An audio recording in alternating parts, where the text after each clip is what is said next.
Так, записьті қоштық. Тағы бір жолы құтман кеш бардыңызға. Салам, мен Гүлмира дейді. Абдан соңын. Гүлмира жа қандайсыз? Денсаулықтарыңыз жақшыбы? Так, ұғылып көрініп жатады екен мен, Так, ким қаяқтан қосылып атады? Пока аны жазғанша ким қаяқтан екен? Мен бияқтамын, мен бармын дейіз. Бүгін ақша бойынша теманың екінші күнін өткіземіз.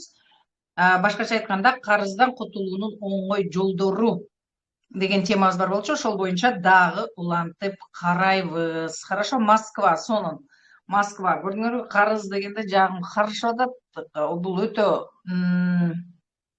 именно мышцы да, карыз ушул жерде жайгашкан экен. Анталия, жакшы, Алтынай, сонун. Бардык нерсе биздин денебизде жайгашат. Кандайдыр бир блоктор аркылуу. Ошон үчүн гана бизде Екатеринбург Элеонора, Азамат Элеонора, кандайсың? Бишкек, Насиба, сонун. Так, дагы келгиле.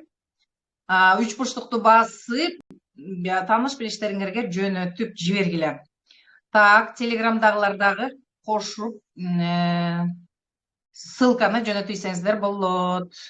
Кыргызстан, урмат, сонун. Россия, Эмилия, сонун. Мен бар, Гүлбайра, сонун. Теперь я вижу.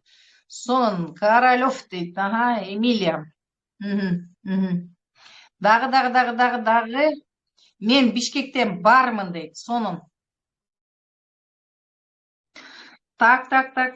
Бишкек. Мен бармын дейт. Дагы келгиле тааныш билиштерге жөнөтүп жиберебиз.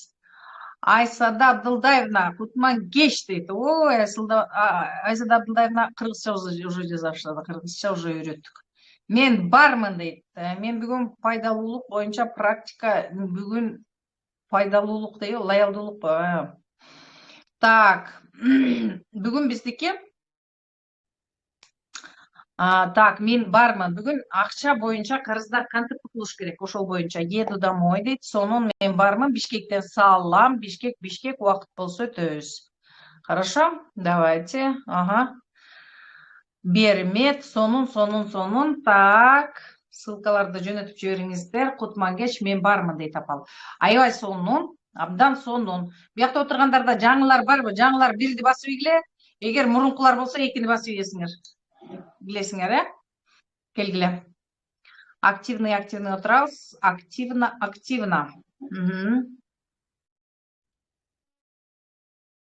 Салкынай, салам. Бермет, салам. Апал 2-1. Так, Айгүл 2. Кандайсың, Айгүл? Дагы 1, 2. Жаңы кирип аткандар бирди басып ийесиз, дагы эскилер 2-ни басабыз. 2. Так. Инстаграмдан чыкпай атат дейт го? Инстаграм чыкпай атат? Инстаграм угулуп көрүнүп атамбы, кыздар?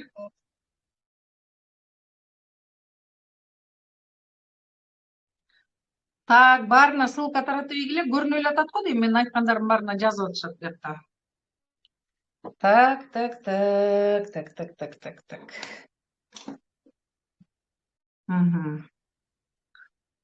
Алыс болуп калды. Кайра көтөрөт экен ушундай кылып. Жакшы. Так, 2. Көрүнүп атасыз. Все видно и слышно дейт. Отлично. Тогда, значит, вы перезайдите, у кого там не слышно или не видно. Так, дагы. Кубанычтабыз дейт Айгүл, абдан сонун. Бурчтагы 3 бурчтукту басып, тааныш билиштериңерге 4-5 жөнөтүп жибергиле. Аңгыча мен жаңылар бар экен, жаңыларга. Так, жаңылар барбы Телеграм каналда? Жайна Акималиева, кандайсың, Жайна? Сонун. Так, Австралияда жылуу. Силерде аякта бир эле көйнөк болсо жетет окшойт, 2 көйнөк, ладно. Которуп кийгенге ысыкты. Ысык жердин плюсу уш жерде окшойт деп ойлоп атам. Так, жакшы жетет. Так. Жакшы. Дагы бирлер барбы? Бирлер, рахмат дейт. Дагы кимдер бар? Мгм.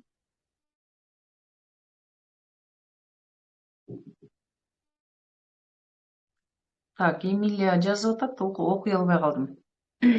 Тааныш билиштериңерге жөнөтүйгүлө. Ссылканы таратып жибергиле. Что-то Инстаграмда бүгүн кишилер азыраак. Телеграмдагылар келгиле. Жангыш бүтүп күн жылып калды. Силерде жангыш бүттүбү, Кыш болобу силерде? Эки дейт. Бирлер өтө аз экенсиңер. Ара чолодо өзүмдү тааныштырып кетем. Менин аты жөнүм Чолпон Серкебаева, кванттык психологмун. Кванттык психология деген эмне? Бир аз токтолуп кетейин. Жаңы келгендер бар окшойт, колдорун көтөрүп атышат. Кванттык психология бул биздин жашообуздагы физика, башкача айтканда биз эки бөлүктөн турабыз, жан дүйнөдөн жана денеден турабыз. Дене деген бул физикалык биздин курулушубуз, жаратылыштагы, андан тышкары биздин жан дүйнөбүз дагы бар экен. Жан дүйнөнүн бар экенин кантип билебиз? Мисалы үчүн биздин телеграмда кандай жөнөтөбүз дейт. Кыздар көрсөтүп койгулачы ссылканы кандай жөнөтөсүңөр. Жан дүйнөнүн бар экенин, же болбосо толкундардын бар экенин кантип түшүнөбүз? Биз мисалы үчүн музыканы угуп атабыз, музыка. Музыканы бирөөнү кармап көрдүңөр беле? Же кандай жыттап тиштеп көрдүңөр беле? Но бирок биз көкүрөгүбүз менен музыканы сезебиз. Кулагыбыз аркылуу угуп, денебизде кандайдыр бир биздин толкундарды жаратат. Түшүнүңөрбү? Мына ушул биз көпчүлүгү энергиядан турабыз.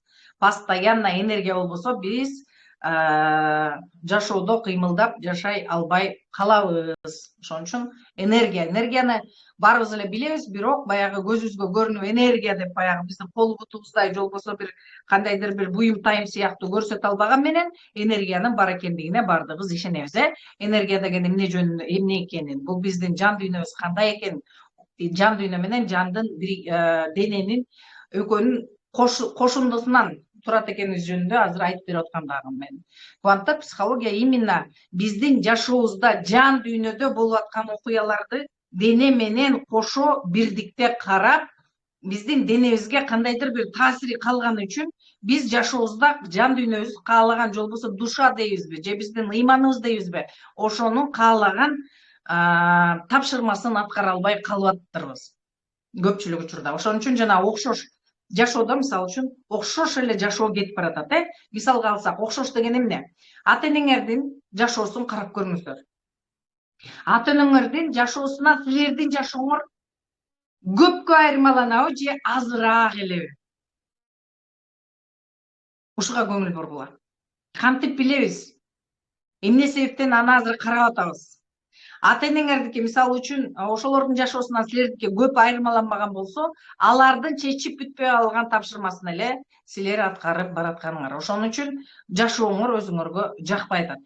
Эми бул жерден түшүнүктүү болсун үчүн копия дейт Урмат. Көрдүңөрбү? Копия деген алар тирүүлүктүн түйшүгү менен жан дүйнөнүн тапшырмасын аткарбай калган учурда биз кайра окшош жашоону жашап кете берет экенбиз. Түшүнүктүүбү? Кантип билесиңер? Эң биринчи суроо, азыр силерге түшүнүктүүрөөк болсун үчүн мындай суроо берейин. Кимге, ушул жерде отургандардын кимге азыркы жашоосу жагат? Жагат дегендер плюсту, жок жакпайт дегендер минусту басабыз. 100% жагат дегендер плюсту, жок жакпайт дегендер минусту басып ийгиле. Ошого жараша андан ары эфирде алып кетели, пайдалуу болсун үчүн. Так. Кана басып ийгиле. Так. Минус. Плюс. Эсенканова Дамира плюс дейт. Плюс. Карагыла. 100% өзүңөр каалагандай акчаңар бар чөнтөгүңөрдө, любой момент Турция, Англия, Италияга билет сатып аласыңар, жөнөп кетесиңер. Өзүңөр каалаган жашоодо саякатка десеңер, саякатка, эс алганга десеңер. Эс алганда жумуш мени кармап турат. Жумуштан бош болсом барат элем эмес. Жумушка байланбай, любой момент каалаган жагаңарга кете аласыңарбы? Айнура, Дамира экөөңөргө суроо. 100% жакпайт дейт. Так. Кана жазабыз келгиле. Азыр активныйраак отургула, өзүңөргө пайдалуу нерсе көбүрөөк алам десеңер жазгыла. Жазсаңар көбүрөөк пайда аласыздар. Хорошо, ошон үчүн. Так, сары эпаже минус дейт. Жашап аткан жашоо мага жагат 100%. Во. Каалаган жака кетем, каалаган ишимди кыла алам, каалаган көйнөгүмдү ала алам, каалаган обществода боло алам. Өзүмө жаккан. Не так жөн эле ради галочки. 100 эмес, Алина продажа. Ага. Так. Дагы.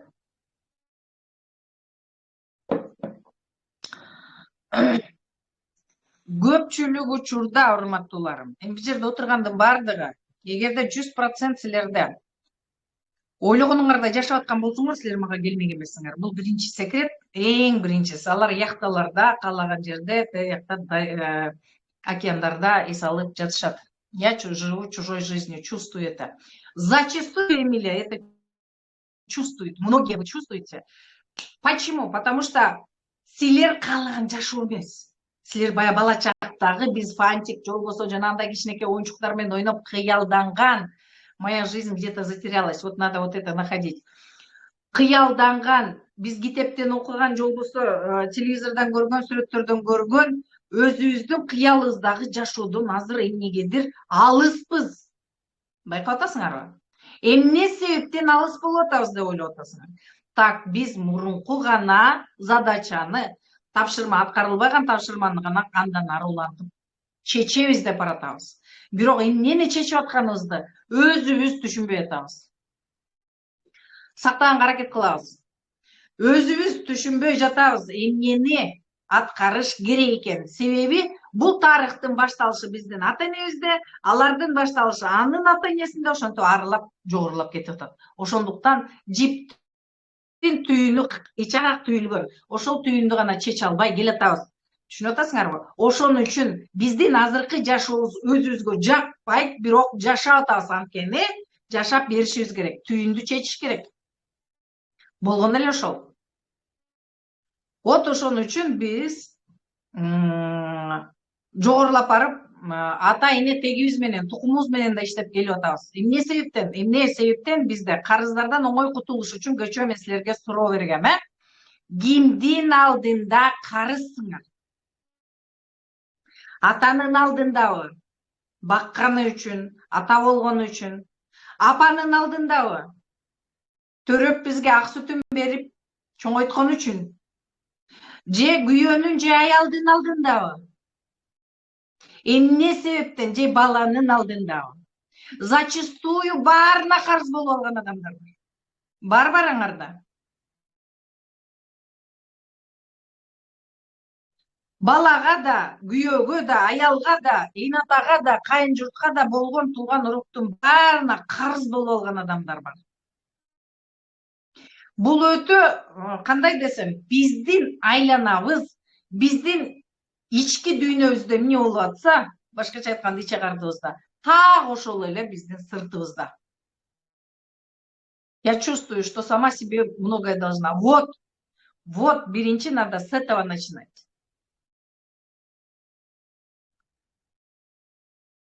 Понятно? Поэтому, почему и от чего это складывается, не знаю. Вот, Эмилия, именно как раз ким эмнеден келатканын түшүнбөгөнүбүз үчүн биз кайра окшош жашоону жашап келатабыз. Биздин эйнатабыздын жашаган жашоосу менен азыркы жашоону салыштырсак, жана Урмат айткандай, почти что плюс-минус кичинекей погрешность менен, кичине эле айырма менен оп окшош жашоо жашап келатабыз. Оп окшош.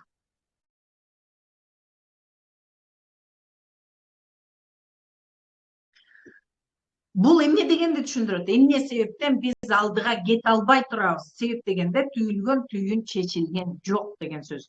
Башкача айтканда, ата энебиз биздин өзүнүн эйнатасынын чече албаган суроосун көтөрүп келатат. Ал эле таарынычтар, күнөөлүү сезимдер, эң башкысы эмоциялар, калып калган бардык ичиндеги сакталган нерселер.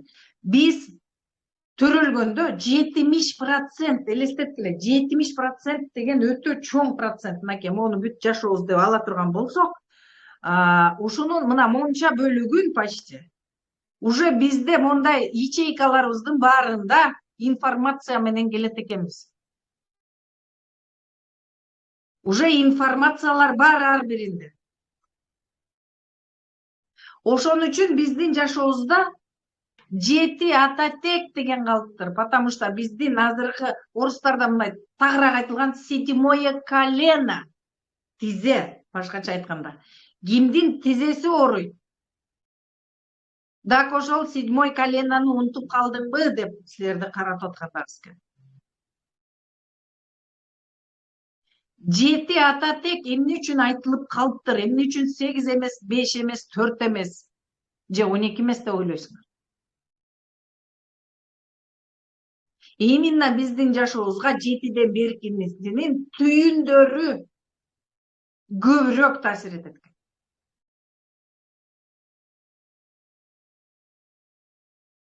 Аркылардыкы да таасир этет. Ошон үчүн ойлоруңарга жанагындай күнүнө 60.000 ой келип кетет деп атпайбызбы? Орточо эсеп менен. Бат ойлонгондордуку 100гө чаап кетет. Слабыйлардыкы 50-40. Ал деле оңой ой эмес бир күндө. Элестеткиле. 16 саатта 8 саат уктасак 16 саатта ошончо ой келип атат. Кээ бир учурда ар кандай ойлор келет, өзүңөр таң калып тарс жыгыласыңар. Кудайга тобо алдым, бул ой каяктан келип атат? Ошол жактан бүт баары. Ошон үчүн мен кечээки сабакта айткам, эң биринчи бирөө жөнүндө кандай десем, осуждение, бирөө жөнүндө кеп кылганды унутушуңар керек. Эң биринчи условие. Эмне себептен азыр мен силерге чечмелеп айтып берем. Как только силер кандай бирөө жөнүндө айттыңар, силер анын тагдырына, элестеткиле да мындай. Ар бир тагдыр өз-өзүнчө. Ар бир адам, менин тагдырым өзүнчө, тигини башка адамдыкы өзүнчө деген сыяктуу. Карагыла. Ондайда мен пример катары көрсөтөйүн. Бул башка адам, бул башка адам, бул башка адам, 3 адам мисалы үчүн. Бул 3 адамдын ар биринин тапшырмасы, ыйманынын тапшырмасы дейбизби, жан дүйнөсүнүн дейбизби, душасынын дейбизби, ким кандай түшүнсө. Тапшырмасы ар кандай. Бул адам бул жерге мисалы үчүн 150 жолу келип кеткен, тапшырмасын дагы эле аткарып жүрөт. Бул адам 25 жолу келип кеткен. Бул адам бир 10-15 жолу келди дейли. Түшүнүп атасыңарбы? Ошон үчүн жана бизде окутканда айтып атпайбы? Эч качан Чолпонду Гүлмира менен же башка бирөө менен салыштырбагыла өзүңөрдү дегендин мааниси ошондо экен. Себеби биздин душабыз бул жерде эчен ирет келип ар кандай тажрыйба алып кеткен экен. Ошон үчүн бири-бирибизге салыштыруу мүмкүн эмес экен. Өзүбүз менен гана өзүбүздү салыштыра алат экенбиз. Түшүнүп атасыңарбы? Ар бирибиздин өзүбүздүн тапшырмабыз бар. Ар бирибиздин басып аткан жолубуз мунун өзүнүн жан дүйнөсүнүн опытында, тажрыйбасында. Кандайдыр бир жолду басып өтө элек болсо, бул адам тандап алып, ошону басып өтүп, экзаменден өтөт экен кыскасы. Ар ким ошон үчүн осуждение кыла албайт экенбиз. Ар ким мунун өзү алган тагдыры бар, мунун дагы, мунун дагы. Качан бул экөө бул жөнүндө айтканда, сразу мунун тагдырын экөөнө илип берет экен. Ошон үчүн жана бизде сөз бар. Мен ушактаттырса, мен күнөөмөн тиги арылтаттыр деп атпайбы? Вот ошол. Түшүнүңөрбү? Ошон үчүн күнөөмөн арылтып дегендин өзү шарт келип мунун тагдырын экөөң көтөрүп аласыңар. Силер так эле мурун көтөрүп келаткан тагдыр ташы бир топ кишиники болчу. Дак плюс биякта көчөдө бараткандыгын шарт экөөң көтөрүп алдыңар. Ошон үчүн айтып атам. Мен азыр просто на примере вам показываю. Никогда эч качан биз эч кимге тыңсына албайт экенбиз. Себеби биздин тектерибиздин ичинде тукумдун арасында ар кандай окуялар болгон. Ошондуктан эч кимге тыңсынып сөз айта албайбыз. Анын кереги да жок, эсил мындай түшүнгөн осознанный адамга бирөөнүн басып бараткан жолунун зачем бирөөнө кереги бар. Ошон үчүн айтылган экен, бирөө жөнүндө айтыштан мурун аны менен 7 пут туз жеп, анан баскан жолун басып өтүшүң керек, баскан көлөчүн кийип алып. Бекер айтылбаган сөздөр экен мунун баары. Ошондуктан эң биринчи силерден өтүнүч, мүмкүн болсо такыр бирөө жөнүндө сүйлөгөндү токтоткула. Бирөө экөө сүйлөшүп атса, силер бияктан баш эле ийкеп койсоңуз, силер дагы ошол доляга кошуласыңар. Анткени силер макул болдуңар. Сөз айтпаган менен. Түшүнүңөрбү? Ошондуктан бул өтө маанилүү моменттер. Силердин и так эле сүйрөгөн арабаңар оор, еще плюс көчөдө көргөн такыр илбегиле. Түшүнүктүүбү? Ошон үчүн осуждение, бирөө жөнүндө кеп кылуу өтө опасно. Силердин дагы сүйрөп бараткан жүгүңөр оордойт. Жүгүңөрдүн оор экенин, бар экенин билиш үчүн эмне кылыш керек деп ойлойсуз, кантип сезесиз? Алыңар жок эң биринчи. Кичине бүкүрөйүп басасыңар, же болбосо мындай коргонуп басасыңар. Мындай басканда мына элестеткиле өзүңөрдөн. Мындай жүктү аркаңарга илип алып басып баратканды элестеткиле да. Түшүнүңөрбү? Ошондо силер кандай басасыңар? Астыга арабаны сүйрөш үчүн. Вот походкаңарга биринчи көңүл бургула. Басып бараткан походкаңарга. Түшүнүңөрбү? Эгерде көкүрөктү ачып, жакшы мындай кайкайып, башкача айтканда, баса албасаңар, силердин көтөрүп бараткан нерселериңер көп. Түшүнүктүүбү? Аялдар көбүнчө көкүрөгүнө, башкача айтканда, аялдар деле, эркектер деле ийин трапециясы деп коет. Ийинде, мына бизде трапеция, ушул үч бурчтукта көп нерсе жатат. Түшүнүңөрбү? Трапецияда. Ушул треугольникте, ушул мынакей, бизге мындай болуп атпайбы? Ушул бөлүктө көп нерсе жатат. Баскан походкаңарга көңүл бургула. Кандай басып баратасыңар? Ооба, мен жана айтпадымбы? Биздин дене бөлүгүбүз бар физикалык, андан тышкары энергетикалык, көзүбүзгө көрүнбөгөн жагыбыз дагы бар. Вот ошол көзгө көрүнбөгөн жактагы илип көтөрүп келаткан, сүйрөп келаткан арабанын оордугунан силер ийилип калган жоксуңарбы? Ошон үчүн бүкүрөйүп басып аткан жоксуңарбы? Ар бир силердин денеңердеги кандайдыр бир оорунун бардыгы силер жөнүндө, силердин сүйрөп бараткан жүгүңөр жөнүндө маалымат. Түшүнүп атасыңарбы?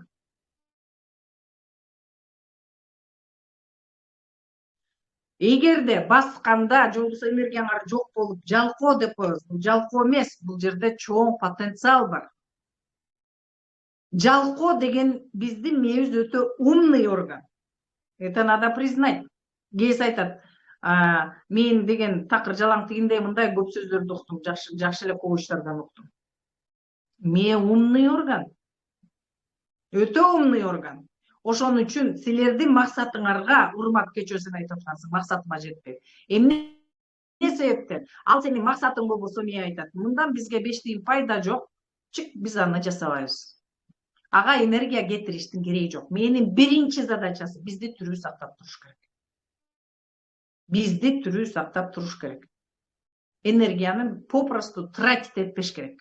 Энергияны жөндөн жөн расходтобош керек. Сарптабаш керек. Ошону ал 100% жакшы аткарат.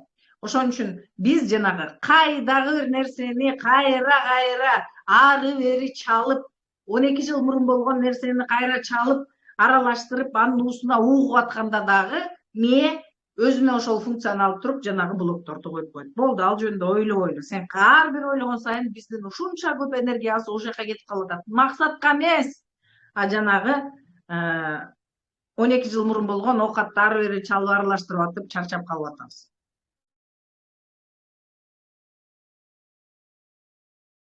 Түшүнүңөрбү? Вот ошол анын баарын ушунчалык жакшылап жабат мээ, ошондуктан бизде блоктор блокту мээ коет. Жабылып калат. Түшүнүңөрбү? Блокту мээ коет. Себеби каждый раз мээге энергияны тратить этип аткан келип аткандан кийин ал ойлонуп туруп коет. Мунун өлүп калса, мен дагы кошо өлүп калам, андан көрө жолун табайын деп туруп ана шарт эмне кылып атат? Блокко салып коюп атат. Бүттү, блокко салгандан кийин силер картинка, сүрөт көргөн сыяктуу көрө баштайсыңар. Кадимки кино көргөндөй. Түшүнүңөрбү? Бирок блок болгондон кийин силер кандайдыр бир сезимдерге жетпей калып атканыңарды түшүнүп турасыңар. Чынбы? Бир нерсе кылайын, сезейин дейсиңер, бирок кайсы бир жерде тамактын даамы жоктой. Ошон үчүн тамак жеп атабыз деле, баарыбыз эле даамын деле сезбей жеп атабыз азырчы. Чынбы? Почти 95% киши даамын сезбей эле шарак иш кылып курсактын набить. Так аякта дагы информация жатат, ошон үчүн блоктоп салганбыз. Вот мына ушул сыяктуу көп блоктордун негизинде биз кайсы бир сезимдерибиздин баарын жаап отуруп баардык нерсеге сезимибиз жайылып калган. Көпчүлүк нерсеге десем туура болот, баардык десем туура эмесирээк болот, биздин сезимибиз жок. Мына мисалы үчүн көпчүлүк айтат, мен сезбейм, эчтеке сезбейм. Сезбейм дегендин аркасында кандай силердин жүрөк ооруңар жатат. Мына ошону менен разбираться этиш керек. Как раз биздин перезагрузка 2.0 именно ошону сезимдерди ачуу боюнча иштейбиз. Баардык нерсени силерди любой жерге жеткизе турган бул сезимдер. Только сезим силердин каалаган жериңерге жеткирет. Башка эч нерсе жеткире албайт. Себеп дегенде силер жашоого биз биринчи жан дүйнөнүн аркасында келгенбиз. Анан бизге дене берилген жан дүйнө бар. Бирок биз жан дүйнөнүн каалаган нерсесин унутуп калганбыз да, дененикине өтүп кеткенбиз. Акча. Азыр көпчүлүктө акча болсо баары айтат азыр, баарын аялды да сатып алам, күйөөнү да сатып алам, баарын сатып алам коюп кеткенбиз. Ошон үчүн көбүрөөк проблема ошондон болуп атат. Баарын блоктоп салып эле, ошон үчүн сезим жок мамилелер болуп атат, ошон үчүн жанагындай сезими жок көп иштер болуп атат. Түшүнүп атасыңарбы? Ошон үчүн сезим көпчүлүк нерсени биз жаратылышты карасак, жаратылыштан көп нерсеге үйрөнсө болот. Биз жаратылыштын бир бөлүгүбүз. Же башкачабызбы? Биздин колубуздун отпечаткасы жанакы дарактын кольцолоруна окшош, байкаган жок белеңер? Биздин көзүбүз күнгө окшош. Дагы ушул сыяктуу биздин көздүн тарамдары дарактарга окшош.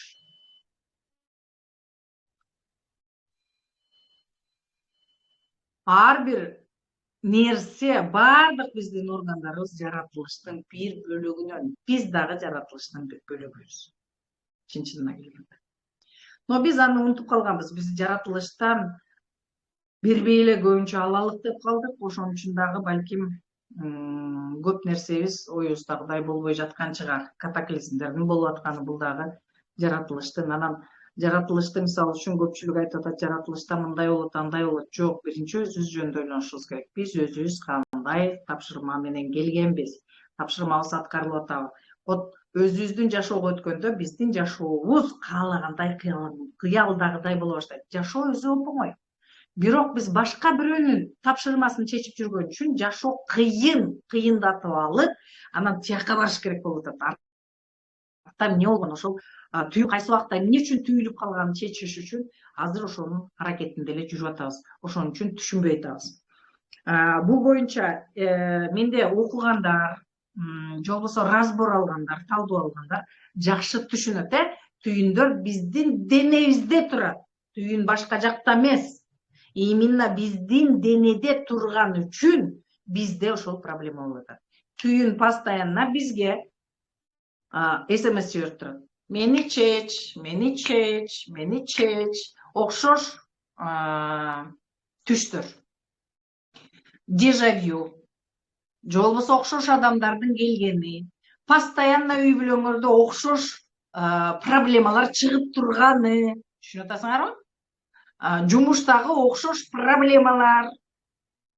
Онун бардыгы силерге айтып атат. Түйүн мен сени мененмин. Тиякта чечилбей алган түйүндү сен чечишиң керек. Сен чече албасаң, андан ары берип кете бересиң. Бул тонкий планда, тонкий дегенибиз эмне? Биз параллельный дүйнөдө жашайбыз, жанагы 18.000 алам деген айтылган, так ошол дүйнөлөр. Түшүнүктүүбү? Ошондуктан параллель деген эмне? Биздин физический денебиз туруп атат, андан тышкары дагы параллель биз менен кошо жан дүйнө туруп атат. Түшүнүп атасыңарбы? Жан дүйнөнү кармап алып көрсөтө албайбыз, но бирок ал бар экенин билебиз. Ошон үчүн адам бул дүйнөдөн өткөндөн кийин 3-лүк, 7-лик, 40-лык, 1 жылдык дегендин баарынын мааниси бар. 21 күндө эмне болот? 3-лүк деген эмне, 7-лик деген эмне, 40-лык деген эмне деген сөздөр. Адамдын фантому жашаган жеринен 40 күндө кетет экен. Ага чейин кадимки бардай кирип чыгып турат. Фантом деген эмне? Бул как раз параллель дүйнө жөнүндөгү маалымат. Ошондой кызык нерселер бар. Бала төрөлгөндө дагы ошондой 40 күн чыгарабыз, билесиңер, жан дүйнөнүн веси дагы 21 грамм деп чыгарышкан.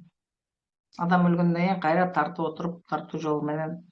Ошон үчүн көп нерселер бири-бирине окшош. 21 деген бар ошон үчүн. Билесиңерби? Тишти жууганда 21 күн, сууну ичкенде 21 күн ич дегендерди уктуңар беле? Бир нерсени 21 күн жасаш керек дегендерде. Ошондо адам эстеп тутуп калат, андан аркысын автоматик жасайт дегендердин бардыгында кандайдыр бир сакральный маанилер бар. Түшүнүктүүбү? Эми. Так, көбөйүп калыптырбыз, жакшы. Жаңылар, мен жөнүндө маалымат кызык болсо жазып койсоңор, хорошо? Мен силерге маалымат берип кетем. Дагы бир жолу жаңы киргендер үчүн айтып коеюн. Менин аты жөнүм Чолпон Серкебаева, кванттык психологмун. Мен Новосибирскте жашаймын үй бүлөм менен. Жашым болсо 18-де, бирок стаж көбүрөөк. Вот ушундай. Дагы кызыктырган суроолор болсо айта берсеңер, жаза берсеңер, мен силерге айтып кете берейин. Хорошо?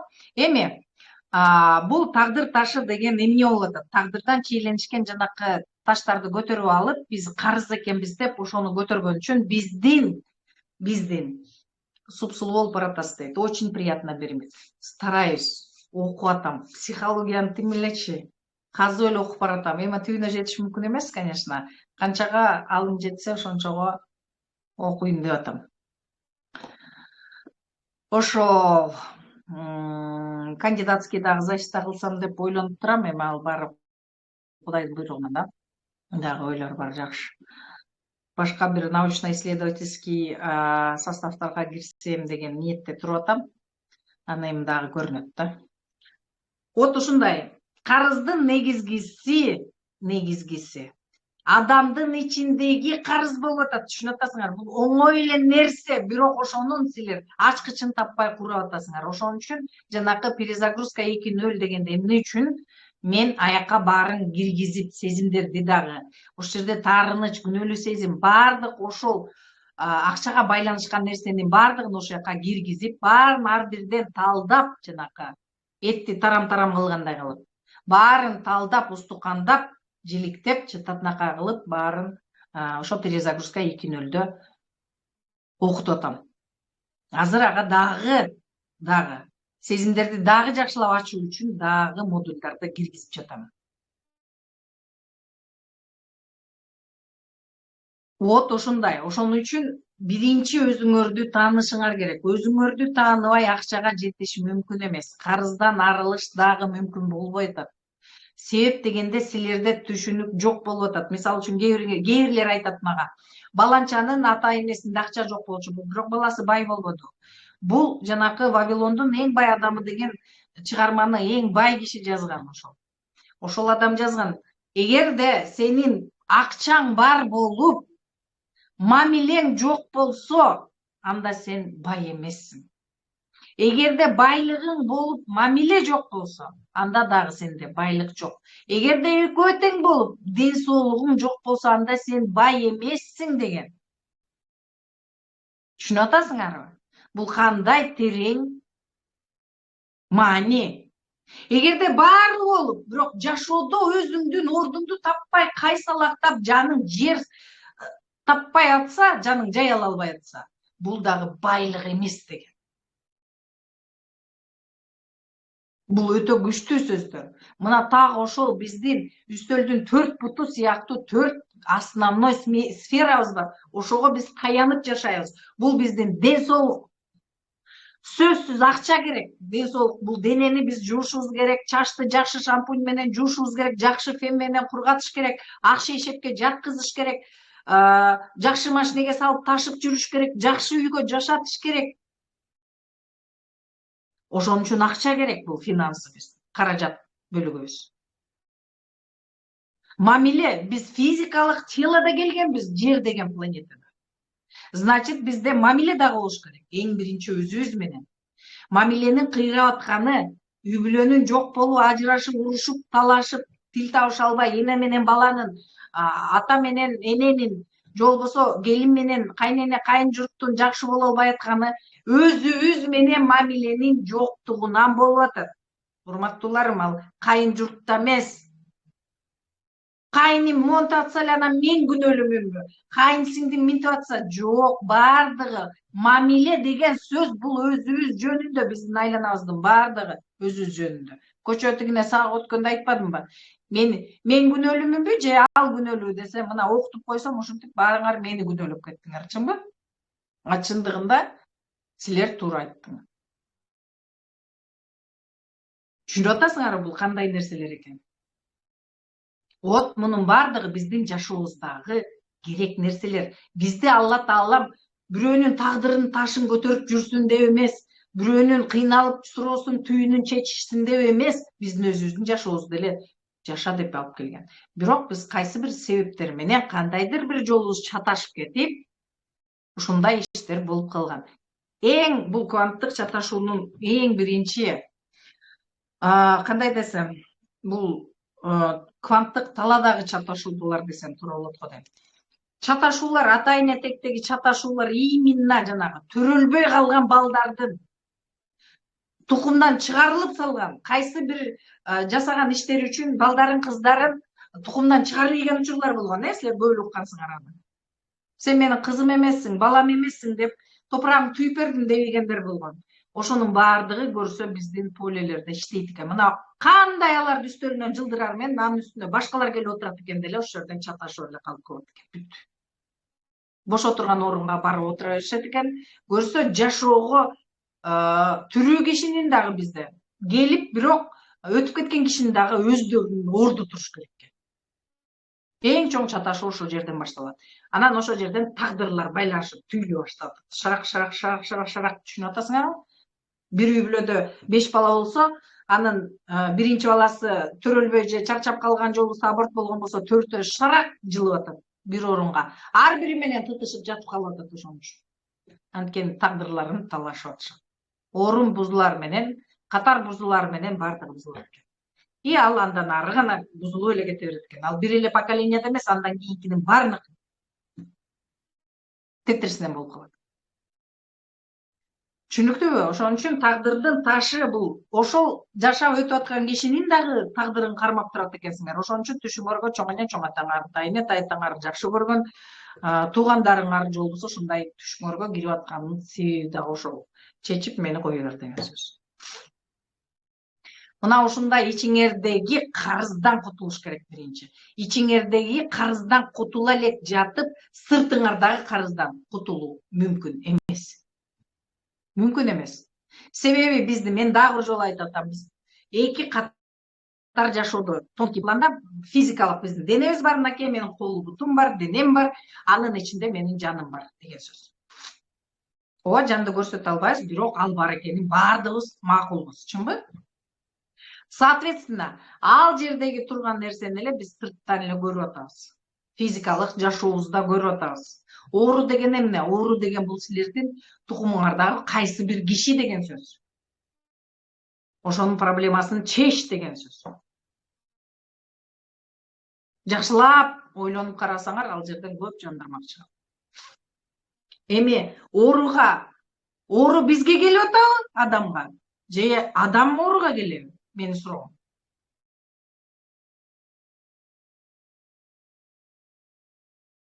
Ким кандай деп ойлойт?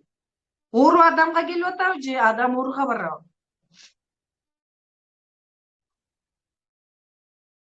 Ким кандай ойлойт? Ама жазып ийгилечи. Потом мен эле сүйлөп атам. Оору адамга келеби же болбосо адам ооруга келеби? Кана бир экөөң жазып ийгилечи, кана смелыйлар барбы? Ким кандай деп ойлойт? Туура эмес деген түшүнүк жок, жакшы жаман деген дагы түшүнүк жок. Ошон үчүн айтабыз, адам ооруга барат дейт. Да ким кандай ойлойт?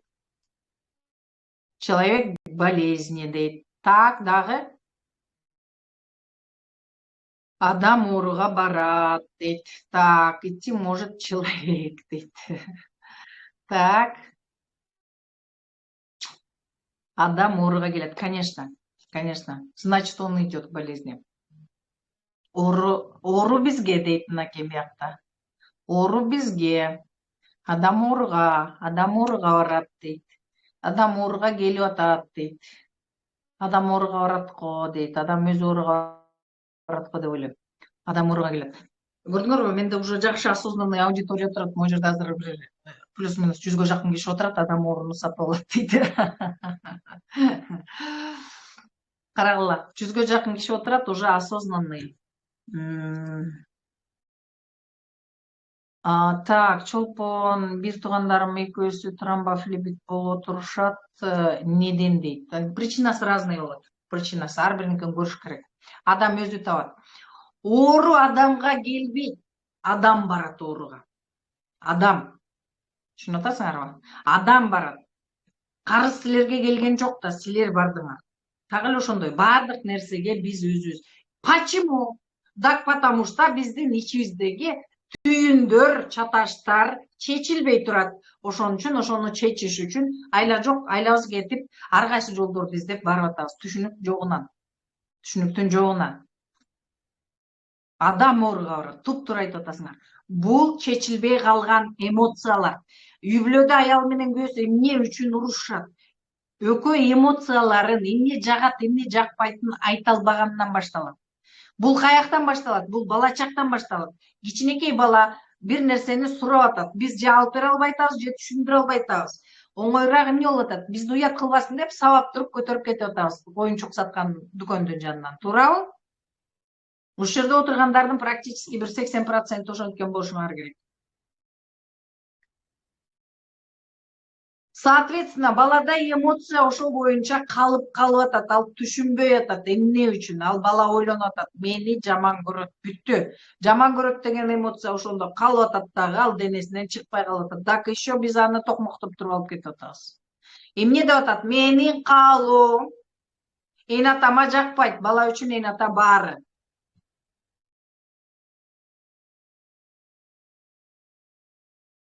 Түшүнүңөрбү? Соответственно, бала айтып атат, мен каалоолорум үчүн таяк жейт экем.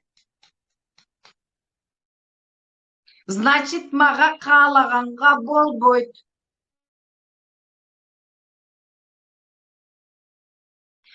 Карыздын дагы эне-атага карызмын дегендин дагы көп маанилери бар. Ошон үчүн ар кайсынын өзүнүн кандай десем, чечмелери бар.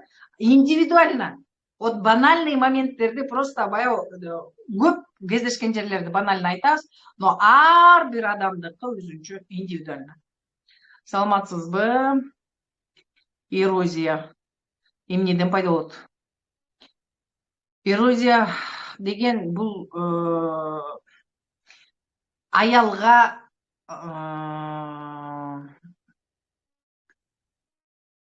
кандай десем, өзүнүн защитасы ошондой жакпайт. Кайсы бир себептер менен ага нельзя деген сөз бар.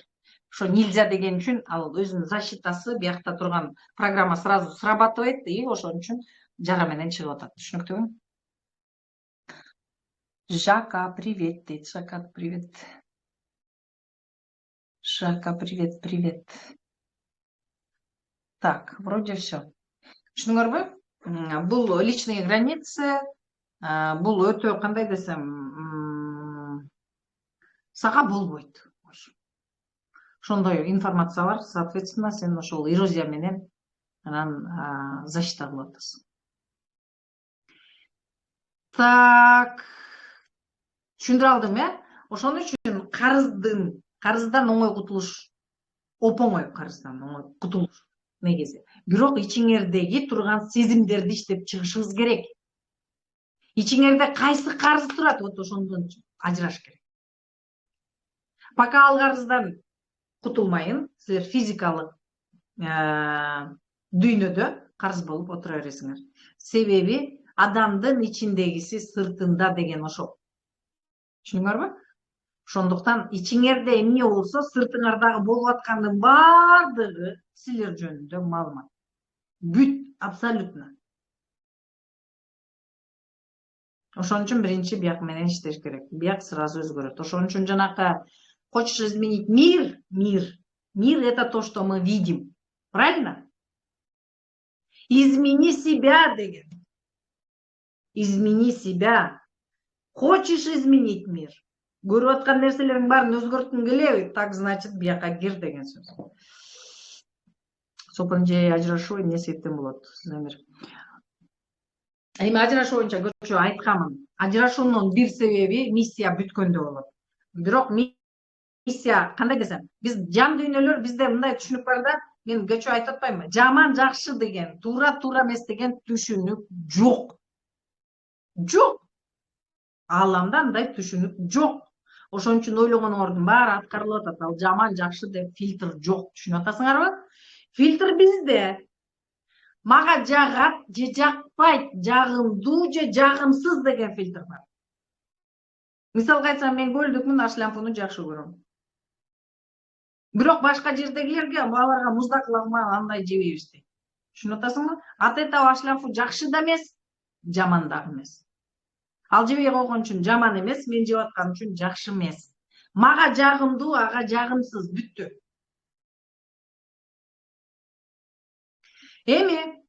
Эми бул жан дүйнөлөр кайсы бир суроону чечкени жолугат. Ошон үчүн жанакы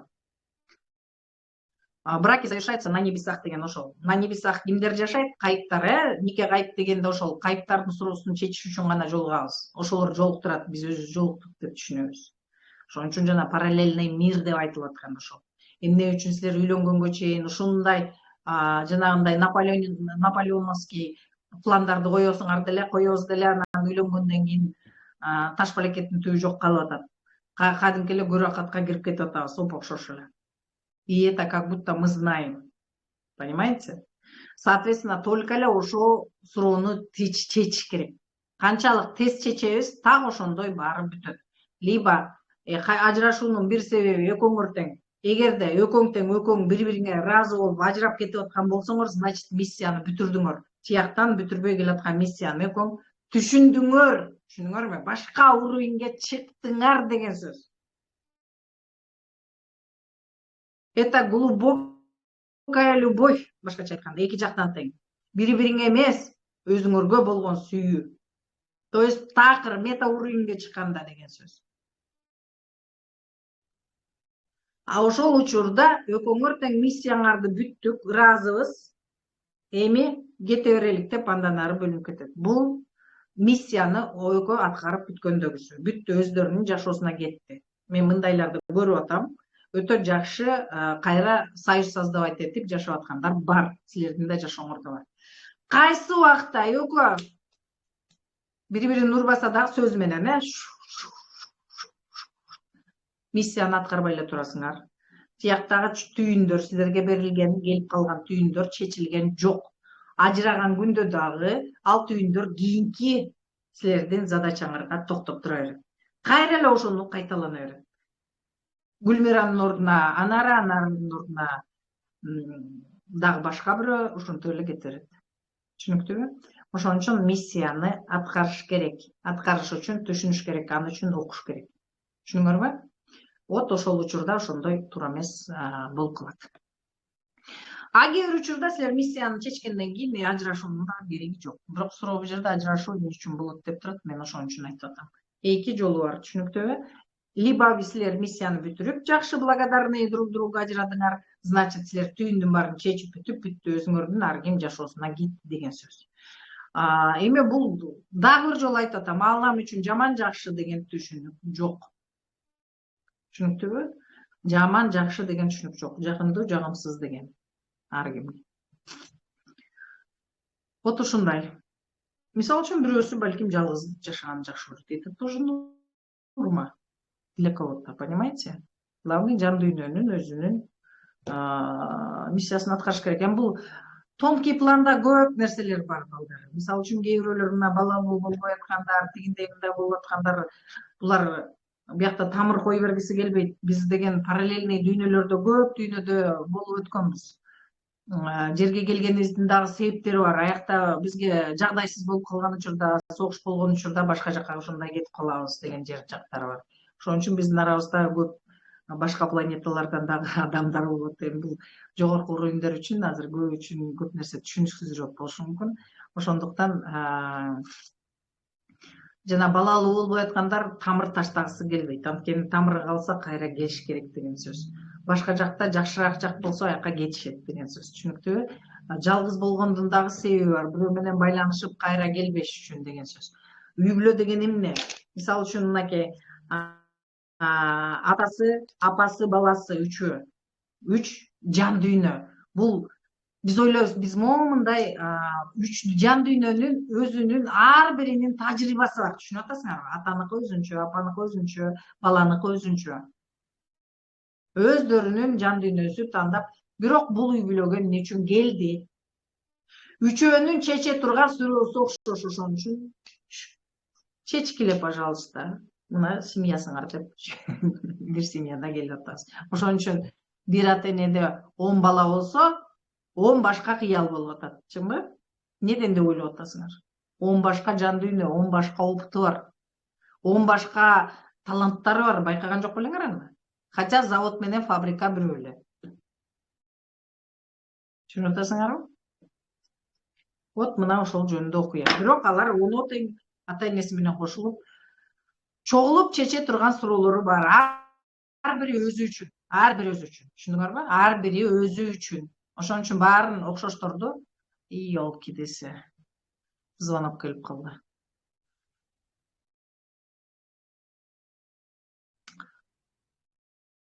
Так. Инстаграм көрүнүп атамбы? Звонок келип калды. Инстаграм көрүнүп атамбы?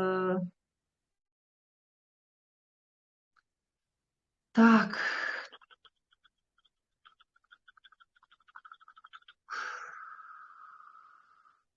Так, Телеграм. Суроолоруңарды берип турсаңар болот. Иштеди окшойт. Так, ажырашуунун себебин айттым, Кичинекей баланын оозу ооруган эмнеден? Насиба, кичинекей баланын оозу ооруган эмнеден? Ал кайсы кичинекей бала, Насиба? Так. Сиз менен жолугушууда айткан элеңиз, кызым жалган көп сүйлөйт дегенде ал аялга сен жалганчысың деген элеңиз. Эмне үчүн ошондой болот? Кеңири жооп айтып бериңизчи. Давайте, так, сиз менен жолугушууда айткан элеңиз, кызым жалган көп сүйлөйт дегенде ал аялга сен жалганчысың деген элеңиз. Эмне үчүн ошондой болот? Кеңири жооп айтып бериңизчи.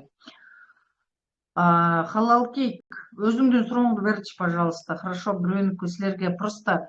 Бул деген, это разные темы, ребята.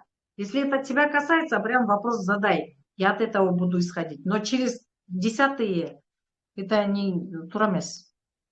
Кичинекей баланын сүйлөбөгөнү, аутизм деген диагноз коюп жатышат. Бирок 100% деген жок. Врачтар эмнеден кылыш керек, каяка кылыш керек, бул эмнеден болот? Айпери, бул сиздин балаңыз да, туура түшүнүп атамбы, Айпери? Кичинекей баланын сүйлөбөгөнү деген, бул силердикиби? Айткылачы. Үчүнчү лицодон лучше не задавать вопрос, понимаете? Это, во-первых, мы заходим вообще тетияка. Түшүнүп атасыңарбы? Башка бирөөнүн жашоосуна это нельзя. Если у вас есть вопрос, задайте. Вот я хочу вот это знать. Я тогда отвечу. Макулбу? Ошон үчүн өзүңөрдүкүн бергиле. Өзүңөр участник болгон нерсени. Бирөөнүн баласы, бирөөнүн өлкө боюнча мен жооп бербейм. Это неправильно. Биз башка бирөөнүн полисине кирип атабыз. Түшүнүп атасыңарбы? Башка бирөөнүн огородунан барып алып, капустасын карап, помидорун карап, бул кандай өскөн, бул эмне болгон деп ачып карап атабыз. Это неправильно. Поэтому өзүңөргө тиешелүү нерсени айткыла.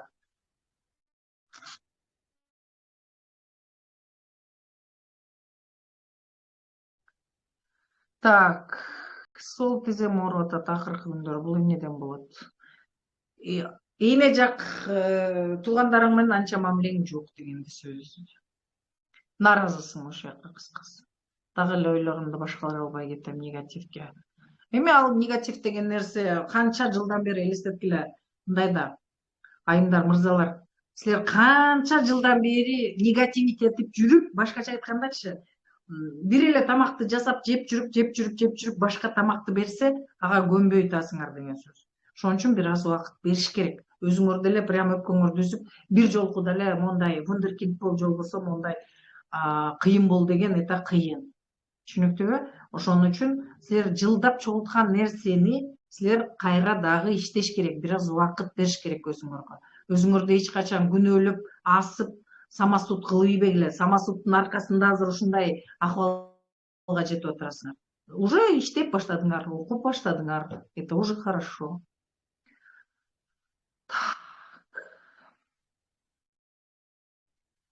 Так.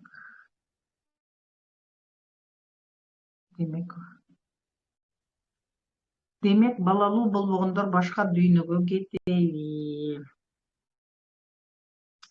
Башка кандай десем, параллельный мирде да. Биякта көрүнүштагылар келбегендер бар. Ошон үчүн.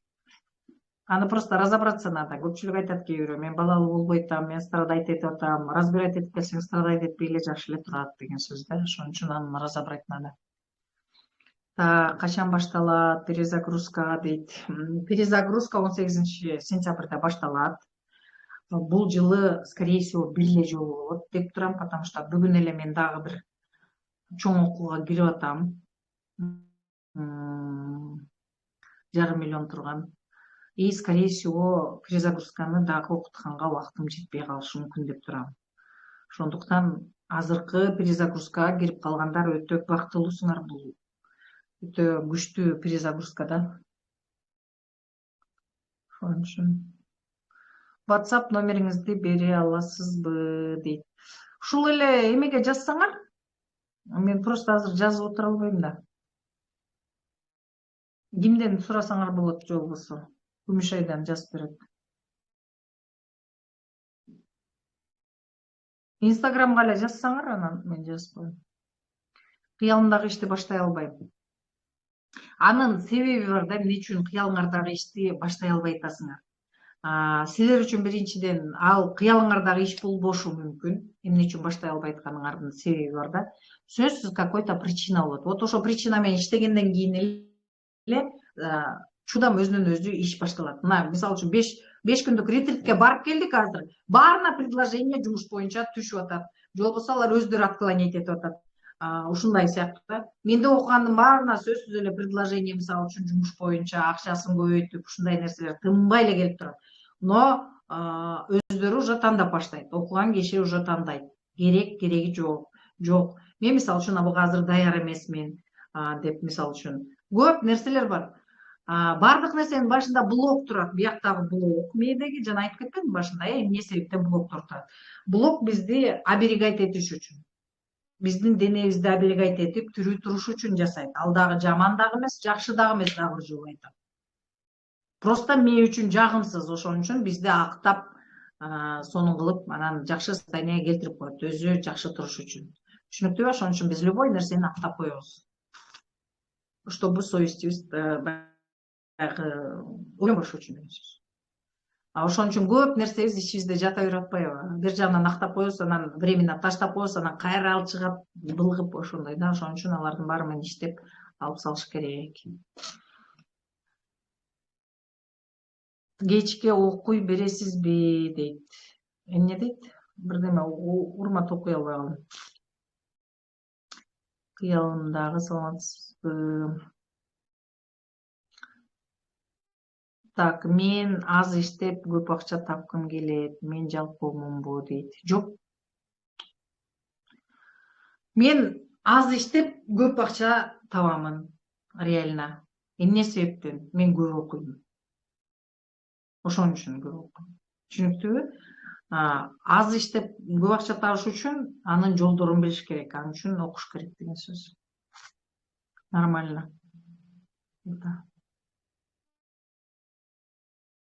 Мен башка адамдарга бакса бала болуп кайра өз үй бүлөмө кайткан, баккан апама катталганым үчүн өзүмдү күнөөлүү сезем. Бул менде ошондо кандай таасир бериши мүмкүн?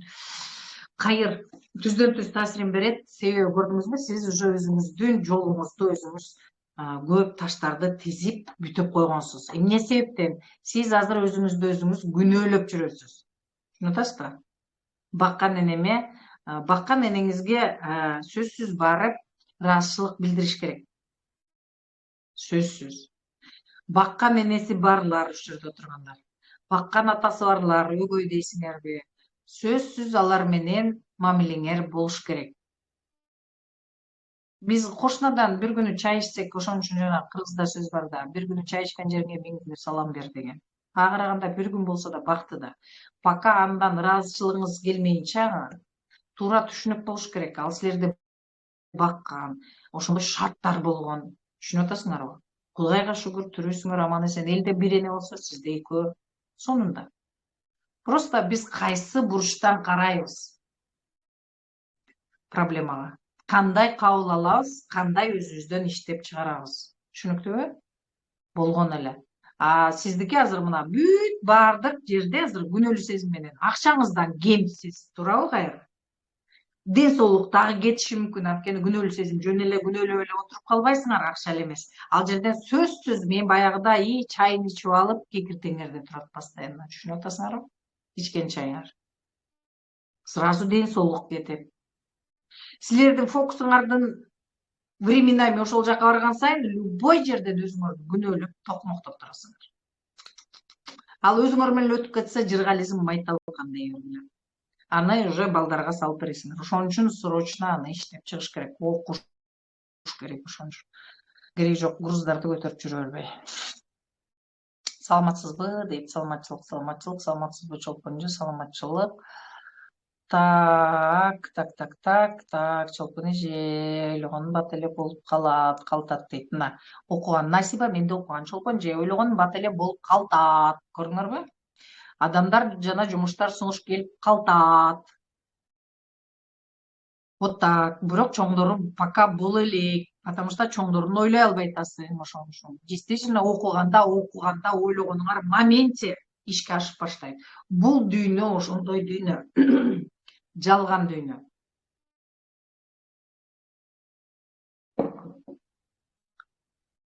Иллюзияңар канчага жетет, ошонун баарын строить эте аласыңар. Ошон үчүн жаман да жакшы да моменте болуп атат. Түшүнүп атасыңарбы? Ошон үчүн только жакшы нерсени ойлоп, жакшы нерсе творить этиш керек. Жакшы нерсе чыгыш үчүн бияктагы биз сасудпуз, биз идишпиз.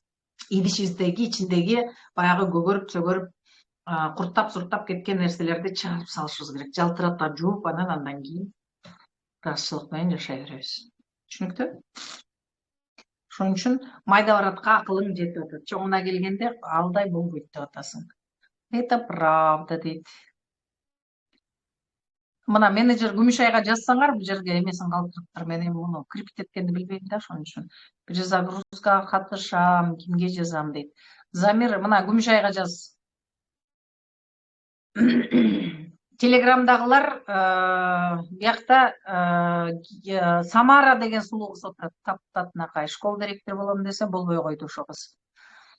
Мен менен иштешем деп. Самара деген кызга жазгыла телеграмдагылар.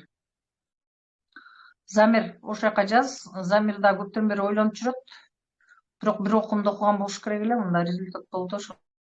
Ошондон азыр келет. Бул менен көпчүлүгүңөр деп ойлойсуңар, мен акча таап алып, анан 100гө чыкканда 101-жылы окуп, анан 102ден ары жашайм депчи. Бул в корне туура эмес мышление. Азыр любой жерге барсаңар, акча боюнчабы, эмне боюнча болсо, мышлениеден баштайт, туурабы? Тигине Аяздын 5 миллиондук сабактары болуп атат. Мышленияны биринчи оңдогула деп атат. Бул психология деп атат, психологияны окугула деп атат. Мунун баардыгы эмнеде болуп атат? Так, мунун баардык нерсе биздин мышлениябызда жатат. Мышленияны жөнгө салыш үчүн жанагындай Насиба чындыгын айтып атпайбы мынакей? Чолпонжо жакшы эле келатып эле, кайра эле тыйт дегенде тайып кетип атам деп атат. Чындыгын айтып атат. Биз адамбыз, болот. Оңдош керек, кайра оңдоп алып кете беребиз. Оңдоп деген эмне? Өзүбүзгө жагымдуу. Туура эмес. Жолбосо элдердин баягы айтканындай, нерсе жакшы, жаман деген нерсе жок. Жагымдуу, жагымсыз деген бар. Ошон үчүн бирөөнө мисалы үчүн мындай иш жагат, бирөөнө жакпайт. Бирөөнө көп акча жагат, бирөөнө көп акча жакпайт. От этого акча жаман да эмес, жакшы да эмес. Түшүнүктүүбү? Так. Параллельный мирде көп сүйлөйсүз. Периштелерби же маркумдарбы? же шайтандарды имейте в виду дейт. Параллельный мир деген бул биздин периштелер көбүнчө. Бирок ким эмнени ойлоп атса ошол дагы болуп кетиши мүмкүн. Ошон үчүн оюңарды байкагыла деген ошол вибрациядан зависит этет алдар дагы. Ар кандай сущность деген бар. Биз дагы сущносттун бирөөбүз адам деген. Соответственно, ошол вибрацияга жараша болот. Көп ыйлагандардыкы, көп наалыгандардыкы башка сущность болот ушул сыяктуу. Ким эмне жөнүндө ойлосо ошол жөнүндө болот суроо. А так периштелер. Параллельный мир деген өтө көп, ал экөө эле эмес, үчөө эле эмес. 18.000 аалам дегенди уктуңар беле? 18.000ден да көп деп атасыз. Өзү 18.000 эле канча? На самом деле жан дүйнө бар, ыйман дейбизби, душа бул ан үчүн преграда жок. Биз дене имеем, бизде тело бар. Телога преграда бар. Мисалы үчүн тамдан өтүп кете албайбыз. Но душа өтүп кете берет. Ошон үчүн жана уктаганыңарда каалаган жерге барып келип атпайсызбы ошол. Так.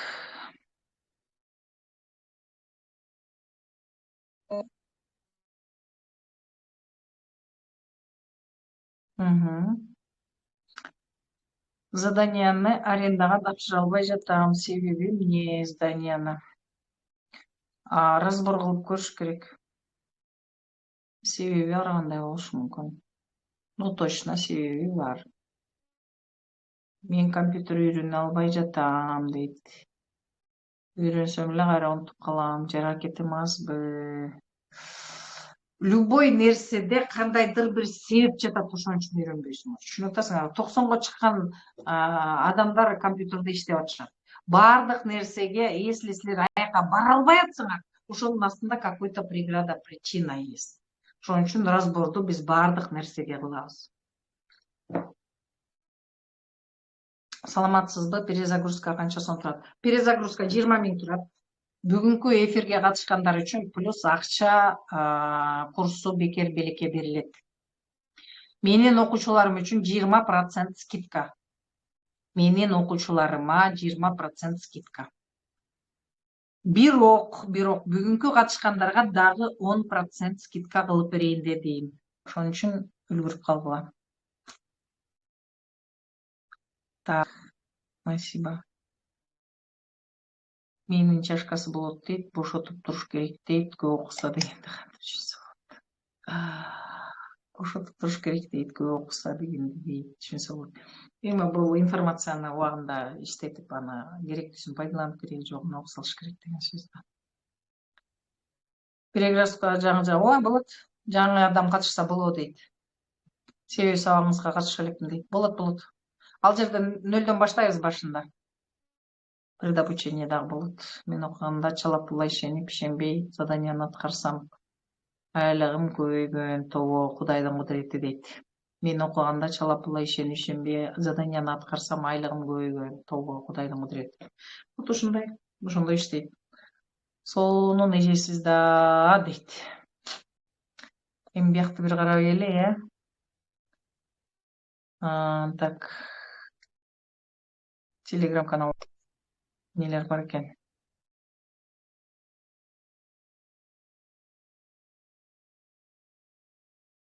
Моякта экен, оны туртта карап эле. Так. Желанияны көрүп, я отключилась. Почему ты, Эмилия? Это у тебя надо спросить, почему ты отключилась. Не могу войти дейт. Эмилияны киргизип койгулачы. Желанияны көрүп текшерип көрдүм, көчүндө. Вот урмат жазып атат, көрдүңөрбү? Көчө жана максаттарым 10 жылдан бери аткарылбайт деген. Желаниянын көбүн текшерип көрдүм, көбү чынында мага тиешеси жок экен. Сезимге салып көрсөм, бирөө ишке ашыптыр, аны чын эле өзүмө каалаптырмын. Вот мына меня мурашит. Это правда, урмат. Супсулуу алып калыптырсыз, баратасыз дейт. Абдан жакшы. Рахмат. Геморрой эмнеден пайда болот? Махмуда. Геморрой деген, когда копаешься в прошлом, когда ты живешь аркаңды карап, биз келечек деген астыда болот. Алдын карап алдыга барабыз, туурабы? Же алдын карап алып арттыга кетебизби? Геморрой деген силер мондай бурулуп алып, биякты көздөй баратканда болот. Түшүндүңбү, Махмуда? Кечке эле жөтөлө берген эмнеден? Аллергический кашель от чего дейт? Эльнура, ты что-то не решаешь. Ты не можешь выговорить это. Сказать Сен мондайсың, мен оюм боюнча сен акмак эшексиң, же болбосо мондай, мен сени сыйлабайм, же болбосо момундайсың деп айтыш керек. Бирок сен айта албайсың. Ошон үчүн үрүп айтып атасың. Түшүнүктүүбү? Түшүндүрө алдымбы Элнура? Кашель деген лай это. Эмне? Мен айта албайм, бирок вот таким образом деген, аллергический деген вообще жок. Регулярно чечилбеген суроо, постоянно фондо турган, фонит эткен. Сот изеп, возраст эмес, урмат. Айттым, сага жооп бердим. Туп-туура же чыпчын дейт Элнура. Түшүндүм дейт. Мына азыркы суроо жетелеп атам деген. Вот үрбөй чечиш керек ошон үчүн. Кайната мелочник. Это ты мелочная. Эльнура. Это про тебя. Так, перезагрузка качан башталат? Басганча да жооп бердим, Кечке окуй бересизби? Куда еще? Өзүңүздү сыйлап эс албайсызбы? Дейт урмат. Өзүм дагы ошону ойлоп атам. Мына азыр системага түшүрүп коюш керек болуп атат. Эми мен өзүм эс алып жата берейин десем, окут деп урушуп атпайсыңарбы? Анан окутуш үчүн азыр системага келтирип коюш керек болот. Өзүм деле ойлондум ушуну. Саламатсызбы? Эпилепсияга баламда предположение бар, ал эмнеден болот, айтып кое аласызбы? Это очень лично надо смотреть. Эпилепсия деген бул практически сиздин Эльмира. Эпилепсия деген кичинекей смерть. Туурабы? Деп жыгылып калып атат. Почему вы хотите умереть, Эльмира? И почему за вас ребенок каждый раз решает вопрос деген сөз. Түшүнүктүүбү? Ошого көңүл бургула. Эльмира про 5. Эльмира, силерге жооп бердим. Так, түнкүсүн уйкум келбейт, 4 саат эле уктап эмнеден болуп жатат. Так, эгерде Курманжан, эгерде 4 саат силерге достаточно болсо, это тоже нормально. Эс алып туруп атасыңарбы? Классно. Если эс албай туруп атасыңарбы, значит чечилбеген суроо бар. Туп-туура же чыпчын, түшүндүм. Мен сизге ыраазымын дейт Эльнура. Хорошо. Так, эми кайрылалык бияка. Ла-ла-ла-ла-ла-ла-ла-ла. Сонун эжесиз да дейт. Биякта коноктор келип атат. Канча күн болот перезагрузка? 1 ай. Толпон бат-бат чыгып турчу бизге дейт. Мына. Бирөөң эс ал дейсиң, бирөөң бат-бат чыгып тур дейсиң. Макул чыгып турам. Оттун ташы эмнеден? Оттун ташы эмнеден? Оттун ташы. Өттүн ташы о дейм, Так, өттүн ташы непроходимость. Что-то у вас есть такое, что вы перегораживаете себе. Чолпон эже аябай мээге жеткире айтат да дейт Замир. Биз билбейбиз го, 2 сааттан кийин эмнеден болуп кетерин, биз билбейбиз го, жалбырак да Кудайдын буйругу менен түшөт го. 2 сааттан кийин эмне болуп кетерин биз билбейбиз го. Халал кейк эмне үчүн экенин, эмне жөнүндө айтылганын түшүнгөн жокмун, чынын айтайын. Карагыла, келечек биздин колубузда. Келечекти биз создавать этебиз. Келечекти биздин колубузда, мы можем создать. Келечек ачык. Бирок келечекти уже создавать этип баштадыңар бүгүнкү күнү. Кандай келечекти создавать этип баштадыңар? Это вопрос.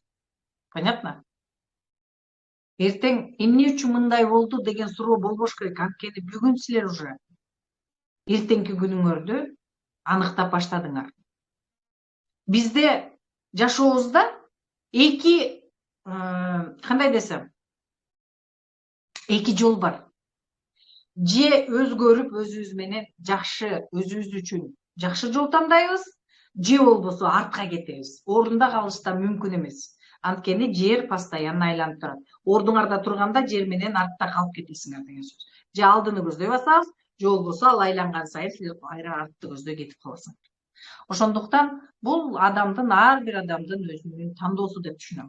Мен деле ойлогом, ойлоп атасыңар мен иттей умный экен деп. Жок, мен силердей эле окшошмун.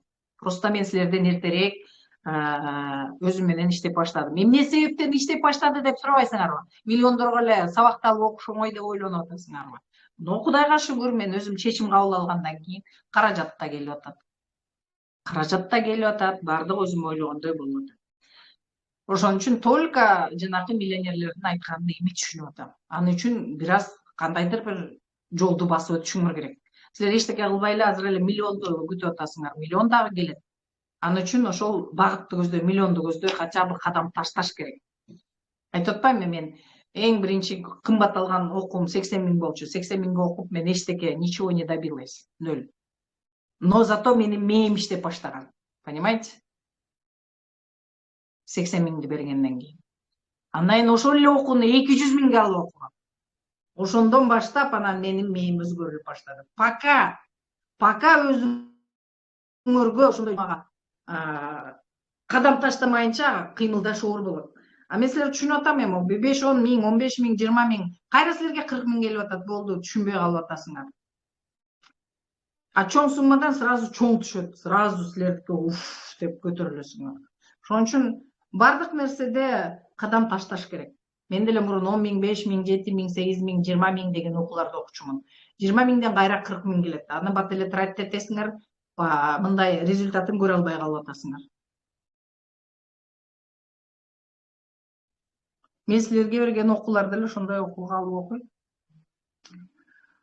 Ошон үчүн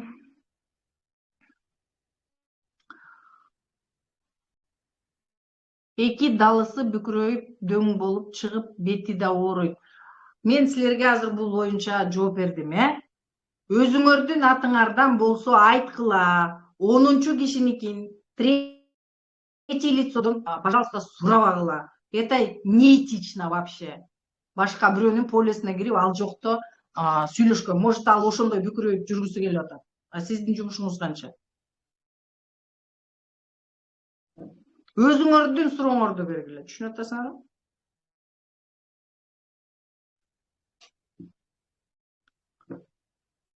Менде да аллергия бар окшойт. Сууктан мурдум бүтүп чүчкүрөт экен дейт. Аллергия деген жок. Вообще жок. Мангеч медитация маалында иштей берүүм дедим. Какая-то информация есть, наверное. Айтайын деген бирөөсүнүн тагдыры көп айтып коесуз, сизге зыян эмеспи дейт. Айтайын деген бирөөнүн тагдырын көп айтып коесуз, сизге зыян эмеспи дейт. Эми биз аны, конечно, бирөөнүн тагдыры деген силер сураган нерсени айтып берип атам да, туурабы? Силер макул болуп менден сураган үчүн, силердин согласиеңер бар үчүн. А согласиясы жок айтпайм. Кожная аллергия, вся семья болеет. Почему?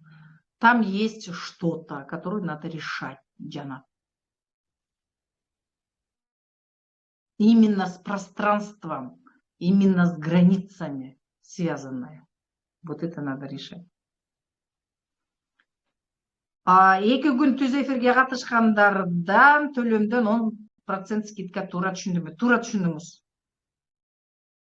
Кыздар, менден толуктап сурап алгыла, хорошо? Гүмүшай, Гүлназ, Самара, Алина, менден сурайсыңар. Так.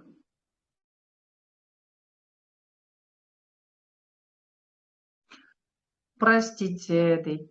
У нас никак не проходит аллергия. Там надо разбор, Джанат. Разбор. Это индивидуальный случай, поэтому сейчас просто так что-то говорить смысла не вижу. Поэтому запишитесь на разбор, разберем ситуацию. Понятно? У всех аллергия, это с чем-то связано прям. Практика жазатпай калдыңызго дейт. Практика жасатпай калдыңызго дейт. Практиканы жасатканга убакыт болбой калып атпайбы? Азыр 1,5 саат эле суроолорго жооп бердим.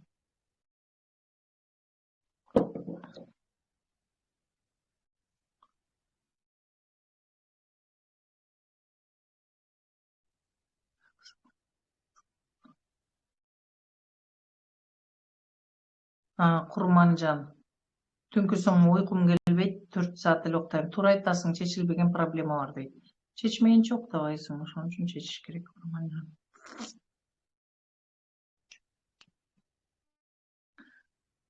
Шолпон эже, вы на свои уроки можете меня привести, дейт. Туда, где вы самые обучаетесь, дейт. Вообще, как это привести тебя могу? Ты сама можешь разбор канча турат эжемага окуучуңузга? Разбор боюнча жазсаңар 12.000 сомдон болуп атат азыр окуучуларга. А так 15.000 бат-баттан эфир өтүп туруңузчу дейт. Ты аракет кылам, точно не обещаю. Азыр дагы обученияларым бар, ошон үчүн. Мындай да, мен профессионально дагы өсүп турушум керек да. Түшүнүп атасыңарбы? Менин өзүм дагы окууларым бар, алар менен иштешим керек, алардын баарын өзүм аркылуу өткөрүшүм керек, алардын результаттарын көрүшүм керек. Силер ойлоп атасыңар, мына могу жерде Бермет айтып атат, сен окуган окуулардын баарын көрсөтчү. Ал жерде каждый өтүп чыгыш керек. Через это должно пройти. Как раз азыр жакында ошолордун баарын окуткантам, Бермет, имей в виду, хорошо? Как раз өзүм өткөндөн там совсем нету, никто не дает готовые конструкции, поймите одно. Нету готовых конструкций. Мисалы үчүн мындайда, мен силердин баарыңарга күрүч, сабиз, эт, пияз, май бердим. Баарыңарга ушул жерде 100 киши отурасыңар, 100 кишиге берсем, 100 башка плов жасайсыңар деген сөз. И там надо будет, каждый свою решает, и из этого все выходит. Хорошо, Бермет?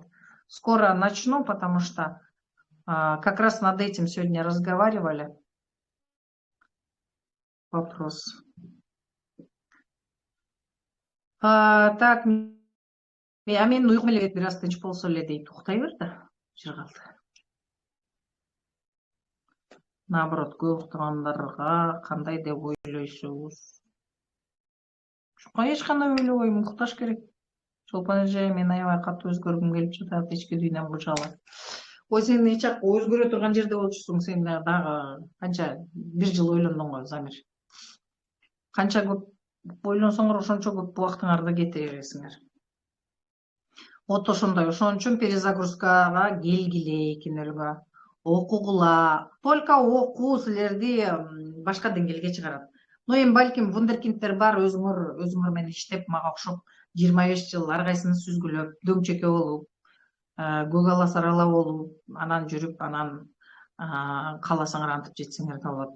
Азыр эми жакшы путтар бар, ошон үчүн азыр көп нерселерди через наставник алган жакшы деп түшүнөм. Потому что наставник силердин путуңарды, жолуңарды кыскартып, керектүү гана жолдордон өткөзүп алып өтүп кетет. Кванттык психологиянын эң плюсу, прям мен любой канча жерден окуп атам, көрүп атам, эң жакшысы кванттык психология моменте баарын трансформация кыла алат. Бул боюнча, бул трансформация боюнча буякта разбор алгандар, окугандар билесиңер, в моменте кандай силерге сезимдерди берип, өзүңөр сезип, анан ишеним менен окуйсуңар. Ошон үчүн это ваш выбор. Хотите, пожалуйста, не хотите, тоже пожалуйста. Мен айтып атпайм, бул жашоодо жаман жакшы, туура эмес деген түшүнүк жок. Единственное, что бирөөңөр дагы 10 жолу жерге келип, анан андан балким чечесиңер. Бирөөңөр жашоонун акырына чейин чечип аласыңар. Бирөөңөр бир айда перезагрузка экинөлдү окуй коюп чечип салып, андан ары өзүңөрдүн жашооңорго кетип каласыңар. Түшүнүп атасыңар? Адамдардын эң көп заблуждениясы баягы мендей да, мен дагы вообще акча кишиге бергим келчү эмес. Постоянно ойлочумун, мен ушулардай, кандай десем, акча берип төлөп отурбай эле мен тияктан бияктан эле өзүм окуп алам деп. Так жок, мен даже сатып алган китептеримди до конца аягына окуп бүтпөй атам, жетишпей атам. Ошон үчүн выбор за вами. Туура эмес деген жок, жакшы жаман деген дагы жок. Мен айтып атпайм, жана ашнафурдай. Жагымдуу, жагымсыз деген бар. Мага, например, жагымдуу. 500 000 төлөп дагы өзүмдү дагы миллионго чыгарган, это мне кайфово. Миллиондон 2 миллион, 3 миллионго чыккан кайфово, понимаете? То есть мен үчүн жагымдуу. Мага жагымдуу нерсе булар. Силерге эмне жагымдуу, мен билбейм. Мен дагы ошо силердей эле азыр көңүл ойлойсуңар. ал акчаны табам, антем минтем, анан мен силерди оп окшош, силерден кээ бириңерден ачарыраак, начарыраак болбосом кыйын эмес болчумун. Но благо өзүм менен азыр кээ бир нерселеримди карап таң калам. Кээ бир нерселериме аябай сыймыктанамын. Өзүмдү туура жолго, өзүм үчүн жагымдуу жолго салып алганыма ырахаттанам. Каалаган убакта любой жака учуп кете алам, каалаган жерге барып эс алып келе алам деген сыяктуу. Любой жерге, азыр Америкага барсам дагы иш таап кете алам. То есть мага жагымдуу бул. Силерге кандай, мен билбейм, туурабы? Ошон үчүн чечим болуш керек. Либо силер даяр нерсени алып, ошону алып пайдаланып уже скачок жасайсыңар. Квантовый скачок деген ошол. Башкача айтканда көпүрөлөр шырт аң чөнөккө кирип кетпей, тоого чыкпай ошол мосттор менен өтүп кетесиңер. Классно же. Жок, мага бул жагымдуу десеңер, ал дагы туура деген сөз. Именно решение, мына могу жерде мен аябай өзгөргүм келип атат, Замир. Заметил? Там заряд жатат. Это очень хорошо. Всем советую. Искренне, ичиңерден. Замир сразу чечкен жок. Замир 1 жылдан бери мен менен отурат, билет кандай иштейт экенин, көп нерсени билет. Но дагы толгонуп, дагы чече албай отурду, көрдүңөрбү? Но бирок уже түшүнүгү жеткенден кийин азыр уже бул 100 жолу өзгөрүп, уже 100 миңди таап, эч жакка бияка берген акчасын 10 эсе эч жакка таап коймок. Но убакыт керек болду. То есть башкача айтканда, качан уже болду, бүттү, все жетишет, мен өзүм үчүн кылам дегенде, в моменте бардык нерсе подстраиваться этип силердин жолуңар ачылат. Түшүндүңөрбү? Решение жок, мен окуйм, жок, мен өзгөрөм деген решение уже силерге каражат таап келет. Текшерип көрсөңөр болот. Это мен 100 жолу муну текшерип көргөм. Ниет кылып, действительно уже решение, чечим чыгарарыңар менен, же карызыңар келет, же белек келет, же дагы бирдеме болот, же сатылбай кеткениңер сатылып кетет, же берилбей жүргөн акчаңар келет, жок жерден акча пайда болот. Түшүндүңөрбү? Ошондой секрет бар бул жерде. Туура айтасыз дейт. Так, чолпон ушундай билимдүү, алкыш алып өсүп өнүгүп, эл үчүн кызматта бол, ден соолук каалайм. Сенден билим алып жатканыма ыраазымын, Аллага чексиз шүгүр, алкыш дейт. Рахмат, кабыл алдым. Мен деле силердей элемин. Просто окуймун. Кызык нерселер бар да, биз жашоону түшүнүп түшүнбөй эле, анан билип билбей эле, анан кыйын экен деп эле кыйнала берет экенбиз. Мен деле ошентип ойлочумун. Сөзсүз кыйналыш керек, анан жакшы болот. Жок, антпей эле нормальный эле жашаса болот экен. Но биз ошону түшүнбөгөнүбүздөн чатактын баары ошол жактан келет. Так. Исамылдырова Назима. Менин 27 жаштагы балам акыркы күндөрү толуп кетти. Бул эмнеден? Балаңыз жазсын, макулбу? 27 жаш деген уже самостоятельный, поэтому алымдын полисине кире албайбыз. Благодарю за знание. Слушать просто кайф дейт. Рахмат. Куршаптан салам дейт. Сонун. Сонун. Құдай буюрса окуймун дейт. Сонун. Өзүм эмне жагарым билбесек, эмне менен алек болсом иш жүзүндө бизнес дейт. Разбор алгыла, Жанат, айтып атпайбы? Мен ичимде оттой каалап атам. Вот искренне, действительно каалагандардыкы сразу ишке ашат. Текшерип көргүлө. Так. После ретрита большие изменения ощущаю на себе дейт. Супер. Скоро будет Турция, так что не расслабляемся в ноябре. Уже местаны карап атабыз. Так что готовимся. Чолпон, сага чексиз ыраазычылык, рахмат. Сонун түшүнүктүү жооп берип жатасың дейт. Силерге да ыраазымын. Мага доверие берип атканыңарга. Замир решение кылдымы же окуйм чын жүрөктөн чечим чыгардым чолпон же деп. Эркекче просто. Так, мен өзгөрөм, өзүмдү сүйөм, жашоому жашаганды сүйөм. Сону туура айттыңыз чолпон же дейт. Аллага чексиз шүгүр. Сиз менен жолуктурганга дейт. Чолпон эже терең ыраазычылык бар болгоңуз, сизге ыраазычылык чолпон эже дейт. Чоң рахмат. Азыр телеграмды бир карап коеюн. Ошол менен бүтүрөлүк. Гүл сала берсеңер болот. Гүлдөрүңөрдү ала берейин, подаркаларыңарды бере бергиле. Так.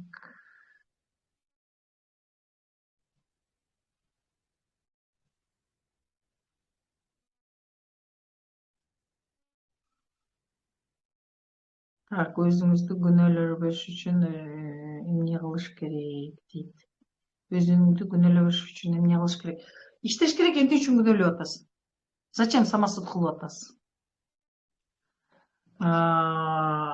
Что вы такое сделали, что вы убиваете? Түшүнүктүүбү? Ошон үчүн надо там посмотреть, за что вы себя убиваете.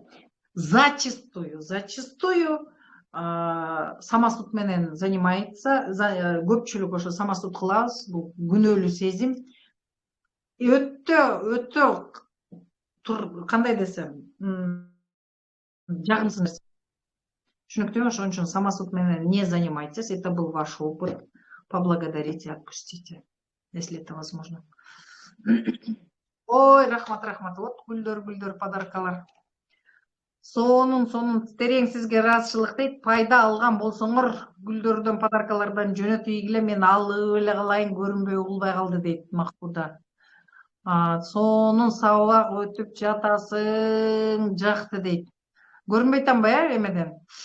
Телеграмдан просто окудум да, ошон үчүн көрүнбөй калдым болуш керек. Азыр көрүндүмбү? Бат-баттан эфир өтүп турчу, сураныш дейт.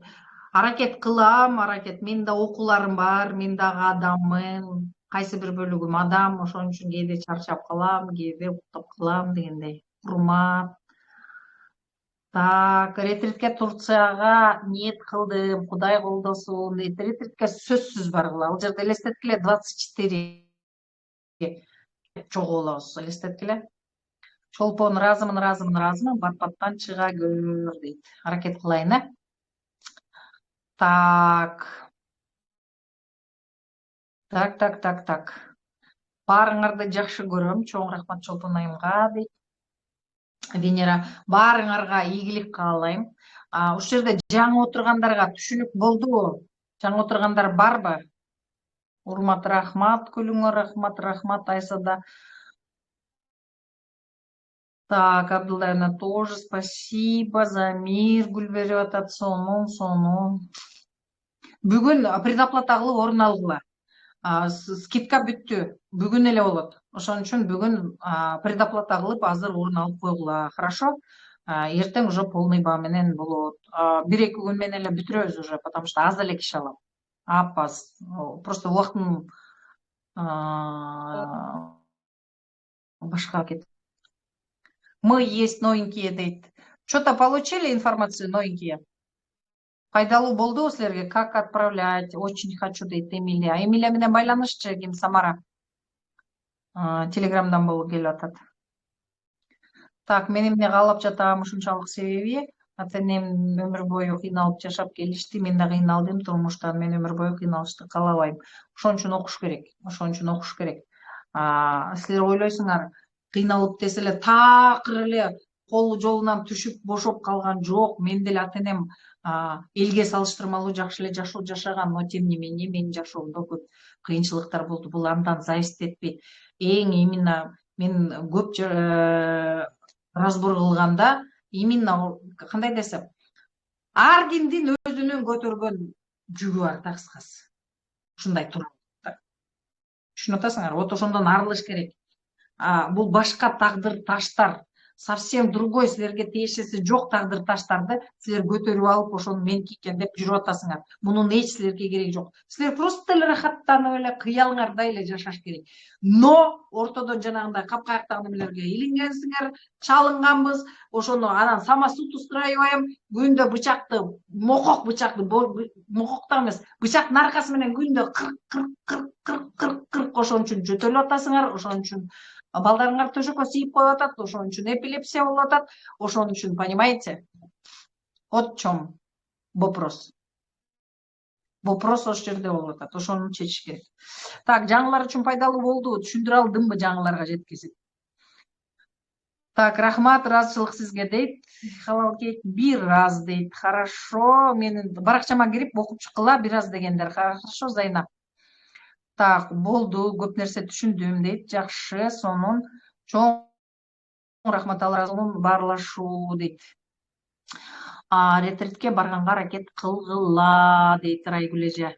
Потому что Райгүл эже келди, Райгүл эже подружкасын алып келиптир, Тоня эжени. Тоня эже вообще топтомолок боюнча келиптир, психология менен вообще тиешеси жок. Сизиң бизиң экен. Сразу ошол жерден баарын ушундай сонун трансформация болду, Райгүл эже. Вообще Тоня эже азаматсыз кирдиңизби, кирген жоксузбу? Буюрса азыр Ошто Жалал Абадта встречаларды өткөзөбүз деп кыздар ошентип атышат. Так что аякта дагы болуп калышыбыз ажеп эмес. Макул, окуйм дейт. Ай, Сайна, мен ушундай кубанычтамын. Качан болот ретрит дейт. Ретрит ноябрдын башында болот. 5-тен 9-уна чейин деп атабыз. Азыр уже местосын каралып атат. Баасы чектели элек, себеп дегенде бардыгы үчүн кандай десем, барганда чтоб и душа отдыхала, и тело отдыхало дегендей ошондой жерди карап атабыз. И по цене, цена качество болсун деп ошону карап атабыз. Ошон үчүн баасы жок. Бирок бүгүн эртең группа түзөбүз, ошол жака группага кошулуп тургула. Анткени мага бирден жазып атасыңар, мен унутуп калышым мүмкүн, таппай калышым мүмкүн менден көп связьдардан. Ошон үчүн азыр бир группага чогултабыз. Канча күн? 5 күн деп атабыз. 5 күн. 5 күн жетиштүүбү же 7 күн кылалыбы? Карагыла. Анда кеңешебиз. Азыр пока группага кире берсеңер. Так, Гүмүшалиева дейт. Гүмүшайга жазгыла перезагрузка 2.0 боюнча. Күтөбүз ошто дейт Райгүлжа. Уюштурсаңар бара калабыз. Честный графиктен так благодарю дейт Ширин. Так, всех я благодарю, всех я вас люблю. Личкаңызга жаздым дейт. Хорошо. Кандайдыр бир суроолоруңар болсо, мага Инстаграмдан жазсаңар болот. Сообщение деген жери бар, ошол жактан жазсаңар болот. Болбосо Телеграмдан, WhatsApp'тан жазсаңар болот. Андан тышкары бул жерде менин кыздарым отурат, ошол группадан жазсаңар эле силерге сразу связга чыгат. Мен кыла деп. Скидка только бүгүн иштейт. Скидка только бүгүн иштейт. Эртеңкилердин бардыгына кайра толук баасы менен аласыздар. Менин да эмгегимди барктаңыздар. Мен дагы күнү түнү окуймун. Мен дагы өзүм менен заниматься этип, ошол алган тажрыйбаларым менен бөлүшүп атам. Менин тажрыйбаларым, иштерим баарыңар мына разбор алгандар аябай жакшы түшүнөсүңөр. Ошондуктан ар бир эмгек, энергия бааланыш керек деп түшүнөм. Ошон үчүн азыр бүгүнкү шартты пайдаланып калгыла, бардыгыңыздар үчүн жакшы шарт. Ал жерде эмичи, аны тим элечи жыргап эле, толугу менен төлөп эле ала берсеңер деле болот. Ал силерге еще эки эсе келет. Мен да мурун скидка деп аябай жабышчумун, азыр көп төлөнүп калса сүйүнчү болдум, мага көп келет экен деп. То есть өткөндө билет алсам бир канча эсе кымбат алдым. Мурда болсо капа болчумун. Эмне мынча кымбат алып алдым я, токтой турбай я деп ошонткендер барбы? Азыр болсо айттым, сонун. Зато мен көп бердим, алым мага кайра дагы мындан дагы көп доход берет экен деп сүйүндүм. Көрдүңөрбү? Ага жетиш керек ошон үчүн.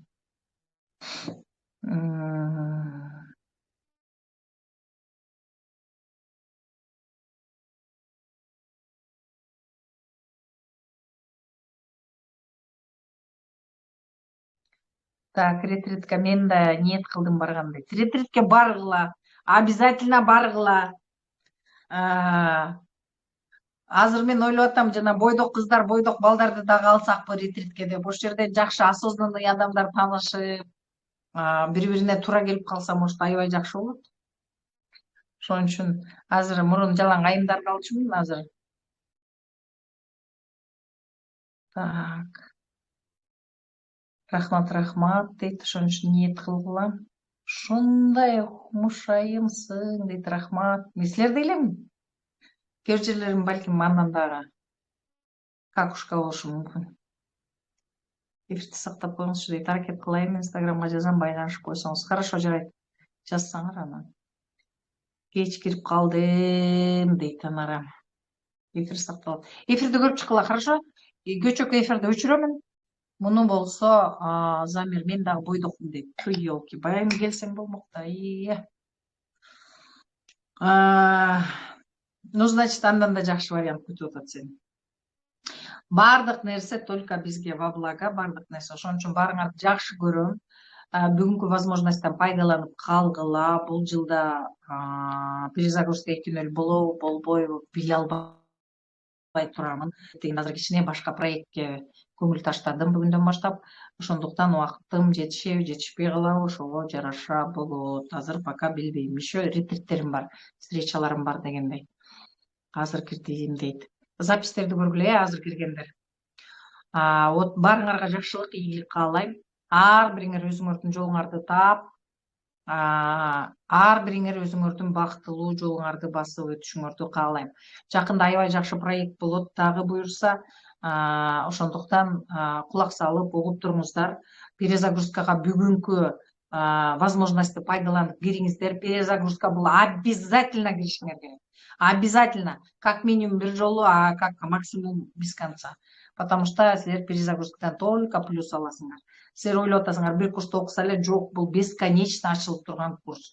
И тем более мен ага улам жаңы нерсени киргизип турам постоянно. Эже калбайм го дейт. Жакшы, сону. Чоң рахмат сизге, жакшы эс алыңыз дейт. Чоң рахмат бардыңарга. Бардыңарга эң биринчи өзүңөргө сүйүү каалайм. Өзүңөргө, бирөөнү эмес. Такыр бирөө жөнүндө Мунара привет. Бирөөнү сүйүү берем дегениңерди токтоткула. Биринчи өзүңөргө сүйүү бергиле. Эң биринчи. Балаңарга дагы эмес, күйөөңөргө дагы эмес, эч кимге эмес, биринчи өзүңөрдү тойгузгула сүйүүгө. Жадан кичинекей балага клубника сатып берсеңер, биринчи өзү тоймоюнча сатып келген силерге бирди дагы бербейт. Анан тоюп жей албай калганда эмне деп берет. Так ошондой биринчи сүйүүнү өзүңөргө арнагыла. Анан ошондон өзүңөр тойгондон кийин анан андайын башка бирөө менен бөлүшсөңөр. Баарыңарды жакшы көрөм. Баарыңарды перезагрузка 2.0 курсунда күтөм. Жаңыланган сонун заряд мага ошондой энергичная сайым экенсиз дейт. Мындан да күчтүү зарядталасыңар ал жерде. Ошондуктан баары перезагрузка 2.0 курсунда күтөмүн. Старт 18-де. Бүгүнкү скидкадан пайдаланып калыңыздар. Эртең скидка болбойт. Түшүнүңөрбү? Ошон үчүн бүгүн шашылып азыр орун алып, предоплата кылып төлөм жасай салыңыздар. Себеп дегенде курс өзүнүн баасынан бир канча эсе кымбат турат. Муну өзүңөр көрөсүңөр. Мен элчилеп 100 000, анан 50 000, 20 000 деген жокмун. Өзүңөр көрүп атасыңар, мына мен көчөгө жакын барып келгенде 4 күндүк сабагым канча 165 000 окуп келдим. Түшүнүп атасыңар. Ошондуктан өзүңөргө жакшы ниет менен инвестиция кылып баштагыла. Силер энергияга эле төлөп атасыңар. Ал энергияга ниет менен берсеңер, ал энергияңар моменте окуп атканча силердин акчаңар как минимум 2 эсе болуп келет. Как минимум. Түшүнүңөрбү? Ошон үчүн силер өзүңөргө инвестиция кылганга үйрөнгүлө мага окшоп. Мага да кыйын болгон, но бирок мен андан өттүм. За что я себе благодарна. Мынакей перезагрузка курсу абдан сонун, результату много дейт. Мен перезагрузкамды кайра окугандар бар. Кайра. Так, скидка барбы же мурунку катышкандарга бар. Бар. Нургыз. Камтиева Нургыз. Окуучуларыма 20%, жаңыларга 10%. Кирип үлгүргүлө. Бүгүн только. Эртең полный баасы менен болуп калат. Ошон үчүн срочно предоплата кылып кириңиздер, бүгүн үлгүргүлө. Кыздар бүгүн успеть этип баарына жооп бергиле, мынжыр кыздар. Мен дагы, если что, жооп берип турамын. Баарыңарды жакшы көрөм. Пока-пока. Жакшы уктагыла, жакшы түш көргүлө. Предоплата кылып коюу.